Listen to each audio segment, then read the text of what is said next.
Have you ever started your car and seen your tire pressure light come on? Most of the time it's because of low tire pressure, or you might have a nail in your tire. Here's how we patch a tire at Berman Auto Group. When we find the object that is causing the leak, we grab a pair of pliers and take it out. Then we mark the spot where the hole is with a crayon. Next, we remove the valve stem to release the tire pressure. Next, we use a drill to make the hole bigger. Then we go to the bead breaker to break the bead that seals the tire. Then you can remove the tire. And we grind the surrounding area where the puncture is to create a smooth surface. Apply bead sealant to the buffed inner surface of the tire. Grab your tire patch and remove the plastic. Push the pointy part of the patch through the hole from the inside of the tire. It helps to use a pair of pliers to pull the pointy part through the hole. Use a roller on the patch on the inside of the tire to remove any air bubbles and buff the surface.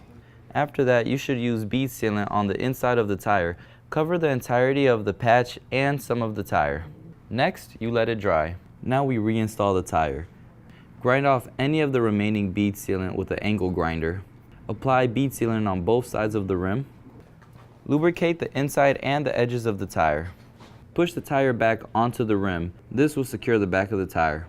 Pry the other end of the tire onto the rim using a twist motion. Make sure the tire completely pops onto your rim. Reinstall the valve stem core and pressurize the tire. Use side cutters or scissors to trim the pointy part of the patch to match the tire. Then we reinstall the wheel and you're good to go. Our technicians at any of our Berman Auto Group locations are trained in handling and assessing flat tires and tire needs. So if you're ever surprised by a flat tire, come see us at any of our service departments.